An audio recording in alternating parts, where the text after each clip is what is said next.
The registration of candidates to the state governors and legislative councils and National Assembly deputies continue in Venezuela ahead of the May 25th elections.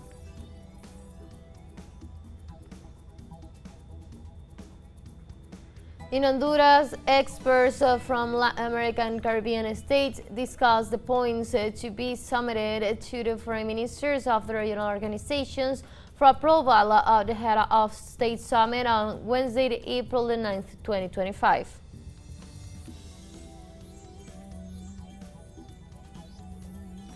On Monday, the death toll from Myanmar's earthquake rose to 3,600, with 5,017 people injured and 160 still missing, according to the information team of the nation's State Administration Council.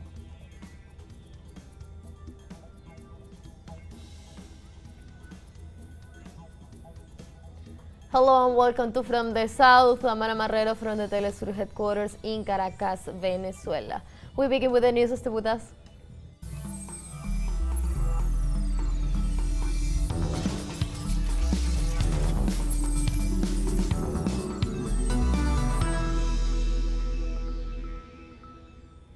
The registrations of candidates to state governors and legislative councils and National Assembly deputies continue in Venezuela ahead of the May 25th elections. According to the nation's electoral council, the parties can nominate or amend their candidates before April 9, which is the deadline to submit their final list. The May 25th election will involve 24 governorships, the legislative councils of each state, and deputies to the National Assembly across the country.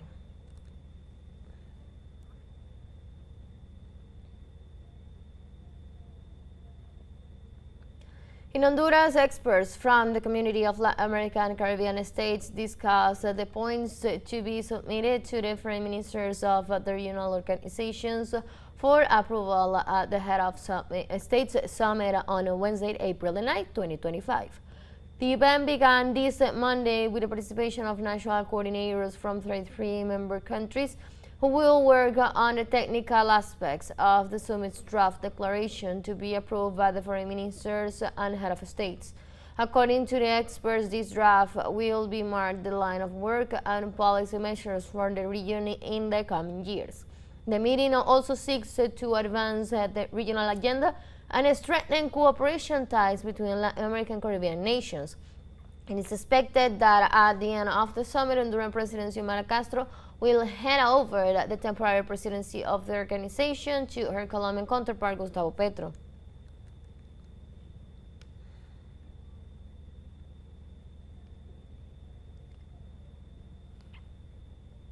The President of Mexico, Claudia Sheinbaum, reaffirmed on Wednesday her attendance to the summit of the Community of Latin American and Caribbean States, CELAC, to be held in Honduras from April the 8th to the 9th. I think it is an important moment to talk about the unity of Latin America and the Caribbean. Not only with the presidents who come from a progressive movement, but because of the importance of broadening the relationship between Latin America and the Caribbean. We are a region with enormous potential, a very close culture. That is part of what I will say. In Mexico, more than 40,000 people attend a national boxing class led by President Claudia Sheinbaum with boxing legend Julio Cesar Chavez and Roberto Manuz de Piedra Duran. The class was held at the Zócalo in Mexico City under the slogan "Stay away from drugs, fentanyl kills you." The president highlighted that the activity was a historic event and a symbol of the spirit that characterized the country.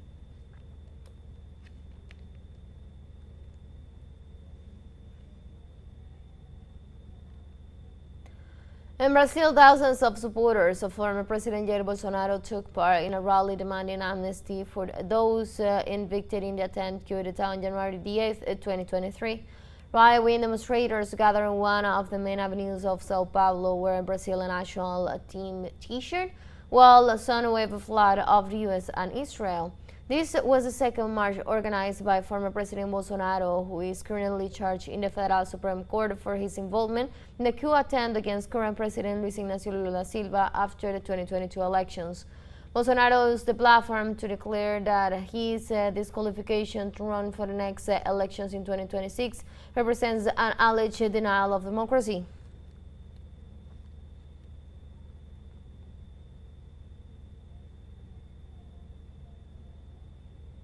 The 21st edition of the Freeland Camp, Brazil's largest indigenous mobilizations, kick off in Brasilia on Monday in homage to the 20th anniversary of the Articulation of Indigenous Peoples of Brazil, APIB. Close to 10,000 indigenous peoples from all regions of Brazil and Latin America are expected to attend the gathering that takes place from April the 7th to the 12th with a program that includes plenary sessions, debates, cultural activities, and street demonstration. The event has at the center of debates the suspended status of Law 14-701, a temporary frontward law, which is the subject of several lawsuits before the Federal Supreme Court.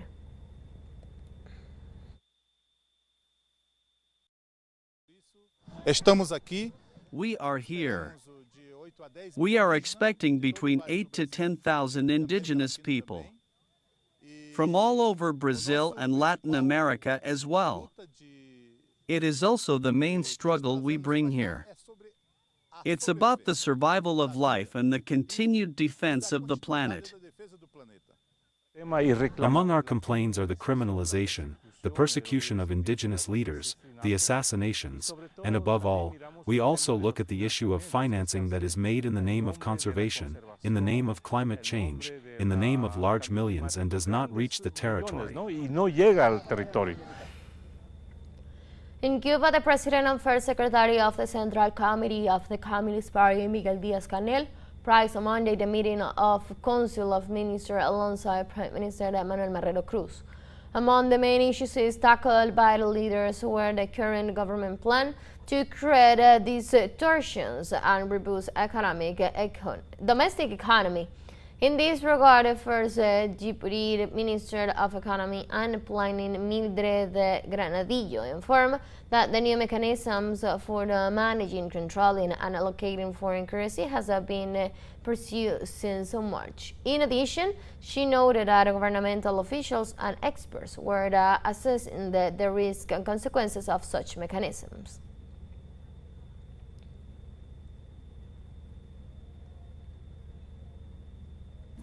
Let's take a very first break, but remember you can join us on our TikTok account as teleSUR English, where you'll be able to see news in different formats, news updates, and more. Stay tuned for more news.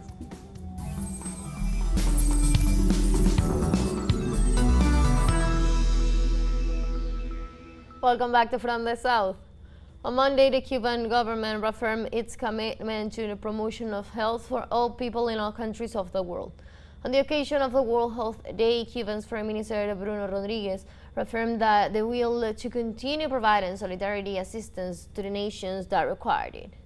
Rodriguez also pointed out that in the Caribbean, Latin America, Africa, the Middle East, and Asia, the experience, the dedication, and quality of services provided by Cuban medical brigades are highly acknowledged.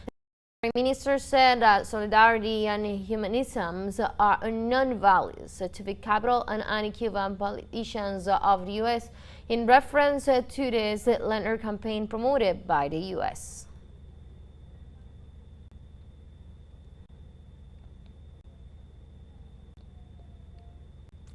In commemoration of World Health Day, the Women's Front of the Paraguay and Piaura Party, together with other union movements, demand that the government of Santiago Peña implement better conditions in public health.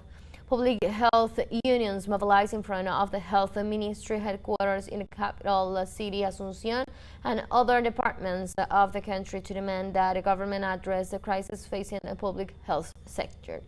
The same maintains a shortage of medicine, supplies, and the possibility of carrying out studies such as ultrasounds or the mammograms, manifesting the increase in mortality of newborns due to shortages of hospitals and the economic crisis that plagued the country.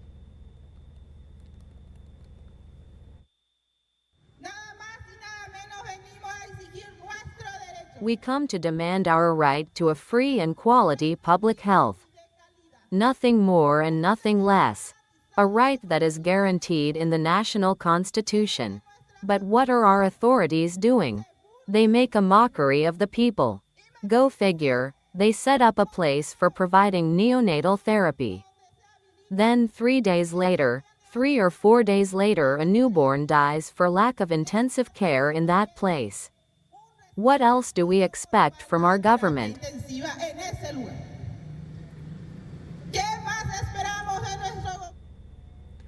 In the United States, the Trump administration has asked the Supreme Court to block an order to return a man erroneously deported to El Salvador. The order issued on Friday by U.S. District Judge Paula Sexsny requires officials to bring back Kilmar Armando Abrego Garcia to Maryland, who was mistakenly deported to El Salvador. This in response to a lawsuit filed by the man and his family. Precisely, Trump's lawyers have admitted in court documents that the administration supported a father of 3 due to a clerical error, but said they could not bring him back because he is in Salvadorian custody. His case has added to the already considerable legal scrutiny of the White House campaigns to deport migrants without a hearing or review.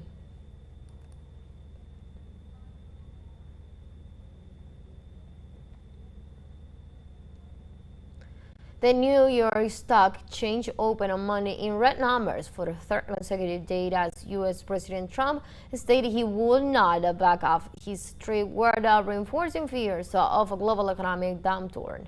Precisely, the S&P 500 shares index, the broad measures of U.S. shares, has down 3.4% at the start of trading, briefly entering into bear market territory, which means more than 20% below its record high.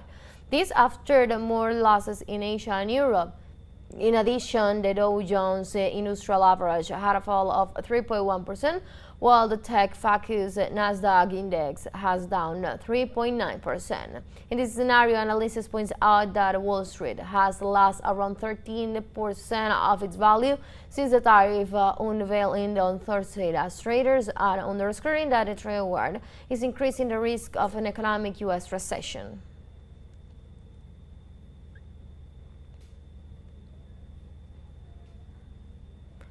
Meanwhile, European and Asian stock markets opened sharply lower on Monday on fears of a full-blown trade war and recession triggered by U.S. President Donald Trump's tariff on trading partners. The Frankfurt Stock Exchange fell 10%, while the main index in France, Belgium, Austria, Germany, Poland, the Netherlands, Switzerland, and Sweden fell around 6%. The main stock market index in Asia dropped more than 5%. Japan's Nikkei index fell 5.76%, while South Korea's Kospi fell 4.8%.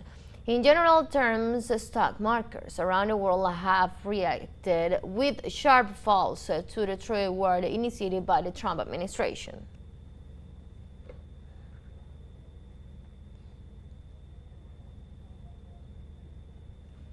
In this context, U.S. President Trump took to the platform Truth Social to announce the imposition of around 50% tariffs on China effective on April 9. In his post, the president stated, yesterday China issued a retaliatory tariff of 34% on top of the already record-setting tariff, the non-monetary tariff, illegal subsidiation of companies, and a massive long-term currency manipulation, despite my warnings that any country that retaliates against the U.S. by issuing additional tariff above and beyond the already existing long-term tariff abuse of our nation will be immediately met with new and sustainability higher tariffs over and above those initially set. Therefore, if China doesn't withdraw its 34% increase above the already long-term treaty abuses by tomorrow, April 8, 2025, the U.S. will impose additional tariff of China of 50% effective April 9th. Additionally, all talks with China concerning their request meeting with the U.S. will be terminated. Negotiations with other countries, which have also requested meetings, will begin taking place immediately.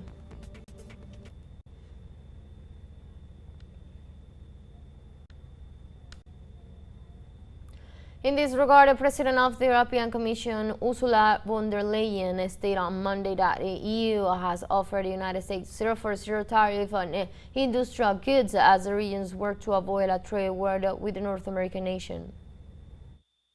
We stand ready to negotiate with the United States. Indeed, we have offered 0 tariffs for industrial goods, as we have successfully done with many other trading partners. Because Europe is always ready for a good deal, so we keep it on the table. Let's take a last break, but before we invite you to visit our Facebook page at teleSUR English. There you'll be able to watch our top stories, special live coverage, and much more.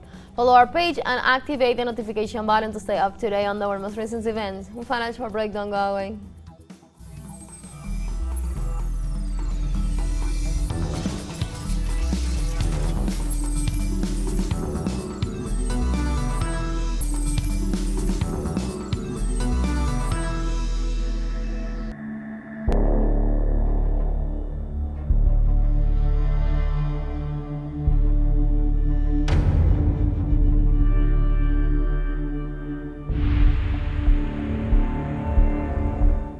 Welcome back. Israeli occupation forces tighten up their attacks on journalists and civilians in the Gaza Strip. Palestinian authorities report a lately incursion into tents in Khan units that killed another journalists and wounded several people. The Gazan Health Ministry announced that the Israeli forces have hit to death some 57 Palestinians and other 137 got injured during their strikes in just the latest 24 hours. International organizations highlight that Israel seeks to silence the massacres in Gaza, which poses a violation of the Rome Statute and United Nations resolution.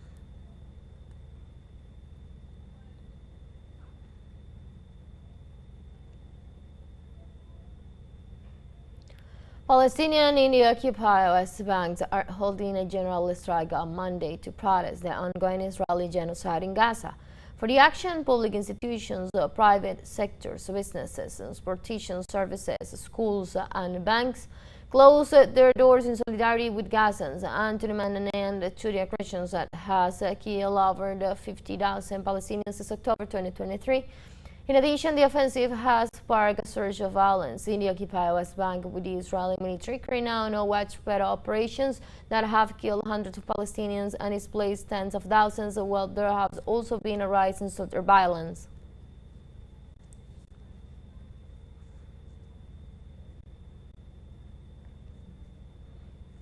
In Indonesia, health workers mobilized in Jakarta against the Israeli genocide in Gaza condemned the murder of paramedics and fellow health personnel, waving Indonesian and Palestinian flags and signs that read "Stop Genocide." Hundreds of Indonesian workers from several medical associations participated in a solidarity demonstration organized by the Indonesian People's Alliance for the Palestinian Defenders. In addition, Indonesians demand the World Health Organization protect international health workers attending to civilian wounded in the Gaza Strip.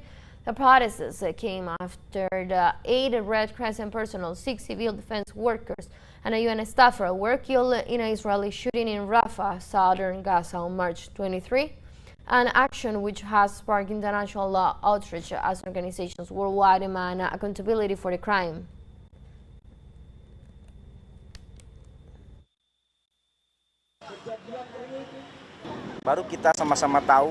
We all know about the latest news saying our medical brothers there in Gaza, who were helping people with an ambulance, have become victims of the Israeli army. We are very concerned and strongly condemn this action. The cruelty that is happening now is beyond the limits of humanity. The situation in Gaza demands that we just have to be human enough to care about the conditions that are happening in Gaza. We don't need to be Muslims, we just need to be human beings who have a conscience.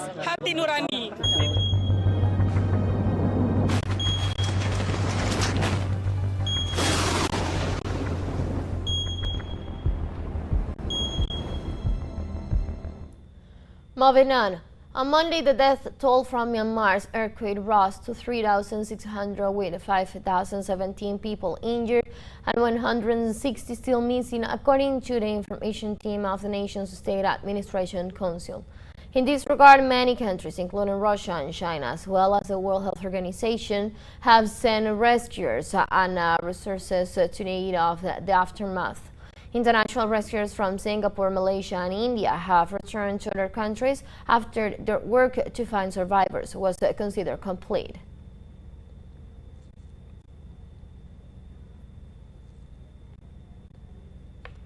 We have come to the end of this news brief, but you can find this and many other stories on our website at telesurenglish.net. You can also join us on our socials. We're on Facebook, on X, and on Instagram as well. For Telesur English, I'm from the South, I'm Ana Marrero. Thank you for watching.